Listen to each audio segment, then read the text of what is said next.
और नाज़रीन, कराची में ग्रीन लाइन बस कहां से चलेगी, कहां तक जाएगी और किराया कितना होगा, ये सब जानिए इस रिपोर्ट में। वज़ीर आज़म ने ग्रीन लाइन का इफ्तिताह तो कर दिया, विफाकी वज़रा के साथ सफ़र करके जायज़ा भी लिया, लेकिन कराची वालों को सफ़र के लिए मज़ीद इंतज़ार करना होगा क्योंकि बस को 15 दिन तक ट्रायल पर चलाया जाएगा। 25 दिसंबर को शहरी सफ़र कर सकेंगे। किराया 15 से 55 रुपए तक होगा।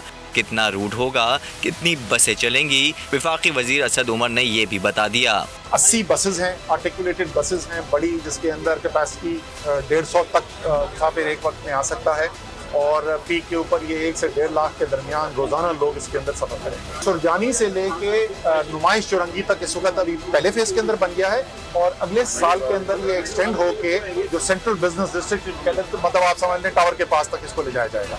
वज़ीर आज़म इमरान खान ने वफाकी वज़रा और गवर्नर सिंध के साथ बस में सफ़र भी किया। असद उमर ने वज़ीर आज़म को मंसूबे पर ब्रीफिंग दी। इसी पर बात करने के लिए हमारे साथ मौजूद हैं पाकिस्तान मुस्लिम लीग नून के रहनुमा राना एहसान, जबकि पाकिस्तान तहरीक इंसाफ के रहनुमा हुनैद लखानी भी हमारे साथ मौजूद हैं।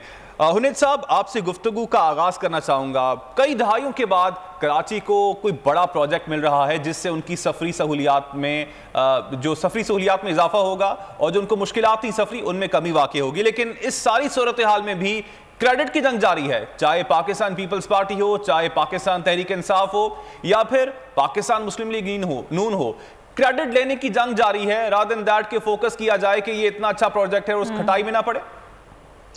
नहीं जी, क्रेडिट किस चीज़ का लिया जाएगा? ये तो बहुत छोटा सा प्रोजेक्ट है। मास ट्रांजिट प्रोजेक्ट का के अंदर बहुत सारी लाइनें होंगी, खाली ग्रीन लाइन नहीं है और खाली एक ग्रीन लाइन से भी मसला हल नहीं होता। इसकी कनेक्टिविटी भी आगे बहुत इम्पोर्टेंट है।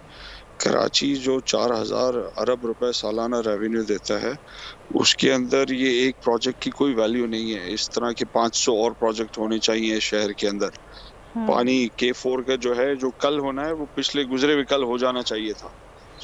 बहुत काम करना है, लेकिन अनफॉर्चुनेटली पहले किसी ने तवज्जो ही नहीं दी कराची के ऊपर।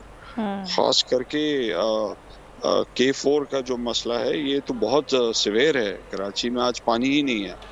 फिर इंफ्रास्ट्रक्चर का आपको पता ही है, बहुत सारी चीजें हैं, कचरे का जो हाल है। अनफॉर्चुनेटली पीपल्स पार्टी गवर्नमेंट जो है वो करप्शन से निकलेगी तो आगे कोई काम करेगी। शुक्र है प्राइम मिनिस्टर ने तवज्जो दी, कराची आए और बार बार डिफरेंट प्रोजेक्ट्स कराची के लिए कर रहे हैं, चाहे वो नालों ठीक है। हुनैद साहब, आपका पॉइंट आ गया। राना साहब, आप क्या कहेंगे? एक जानिब हम ये देख रहे हैं कि नून लीग ने एक दिन पहले ही इस प्रोजेक्ट की इफ्तिताह करने की कोशिश की और अब PTI की जानिब से, जैसे कि हुनैद साहब भी कह रहे हैं कि एक छोटा सा प्रोजेक्ट है, बहुत सारे प्रोजेक्ट होने चाहिए थे कराची के लिए क्योंकि मेगा सिटी है और बहुत सारे मसाइल हैं जिन्हें हल किया जाना चाहिए था, लेकिन आप लोगों की तरफ से तवज्जो नहीं दी गई। बिस्मिल्लाहिर्रहमानिर्रहीम। पहले तो हमें शुक्र करना चाहिए कि ये जो ग्रीन लाइन है ये अब मुकम्मल होने जा रही है। बहुत सारे प्रोजेक्ट्स तो दूर की बात, ये भी इसलिए मुकम्मल होने जा रही है क्योंकि 90% काम जो है इसका मुस्लिम लीग नून ने किया। जो इंफ्रास्ट्रक्चर था वो 90 to 95% मुकम्मल था जब हमारी हुकूमत छोड़ के गई, और उसका जो बसेस का पार्ट था कि बसेस की प्रोक्योरमेंट होनी थी और जो टिकटिंग का निज़ाम था वो करना था पीपल्स पार्टी ने, तो हम अपना काम जो है वो मुकम्मल करके गए। बदकिस्मती से ये पिछले जो 3.25 साल ज़ाया हुए वो इसलिए हुए कि PTI ने इसके ऊपर तवज्जो नहीं दी और इनकी आपस में कोऑर्डिनेशन नहीं हो सकी। देखें, जो मैच्योर गवर्नमेंट्स होती हैं वो जो है क्रेडिट छीनती नहीं है, एक दूसरे को क्रेडिट देती हैं।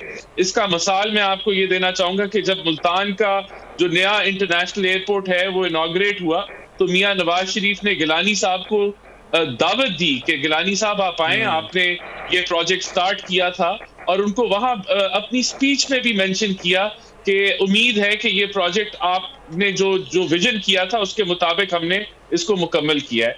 लेकिन बदकिस्मती से यहाँ जो ये हुकूमत है ये ना किसी को क्रेडिट दे सकती है, ना किसी के साथ कोऑर्डिनेशन कर सकती है, ना किसी के साथ बात कर सकती है। तो यही देखने को आ रहा है जो हुकूमत है ये इसके अंदर जो काम जो PMLN ने किया वो हमने किया। 90% जो है वो हमने इंफ्रास्ट्रक्चर जो है वो मुकम्मल किया। आपका ना सब पॉइंट आ गया। अच्छा हुनैद साहब, अब बात यहीं पे आती है आपने कहा कि ये तो एक बहुत छोटा सा प्रोजेक्ट है और कहा जाए कि ड्रॉप इन द ओशन तो गलत ना होगा, कराची क्योंकि इतना बड़ा शहर है और उसके मसाइल भी उतने ही हैं, लेकिन कराची ने पाकिस्तान तहरीक इंसाफ को भी बहुत वोट दिया और आपकी बड़ी नशिस्तें हैं, लेकिन हमने देखा है कि इसके बावजूद इस प्रोजेक्ट के अलावा अब K4 की आप बात कर रहे हैं, लेकिन K4 कहां तक पहुंचा है वो? इस पे भी ये जो आगाज हो गया है, इस पे भी इतनी जंग जारी है। तमाम पार्टीज कह रही हैं कि हमने शुरू किया है और अभी तक वो प्रॉपर शुरू भी नहीं हुआ है। तो K4 जब कब शुरू होगा और कब पानी के मसाइल कराची क्या लोगे? देखिए, आपकी बात बिल्कुल ठीक है कि ये बिला वजह की पॉलिटिकल जंग जारी है। इधर इस शहर का मसला जो है ये सिर्फ इस शहर का नहीं है, पूरे मुल्क का है, पूरे सूबे का है। सूबा जो है उसका 97% इस शहर से आता है। मुल्क का 70% रेवेन्यू इस शहर से आता है। सो इस शहर को अगर पानी नहीं दे सक रहे ये लोग, और K4 का प्रॉब्लम को आज का तो नहीं है, 12-13 सालों का है। और वो सिंध गवर्नमेंट ने ना उस पर काम किया ना काम करने दिया। और आज भी जो है, ऑल्दो PTI को सीटें तो मिली हैं कराची में और PTI आवाज़ भी उठा रही है, लेकिन पॉलिटिकल गवर्नमेंट ने ही ये काम करना है। और अभी जो फेडरल फंडिंग के थ्रू कुछ प्रोजेक्ट्स आपको नज़र आना शुरू हो जाएंगे चंद दिनों में, लेकिन इवेंचुअली मैं कहूँगा कि हम इसको पॉलिटिकल टग ऑफ वॉर के ऊपर ना लेके जाएं। हम इंसानियत के लिए, लोगों के लिए काम करें।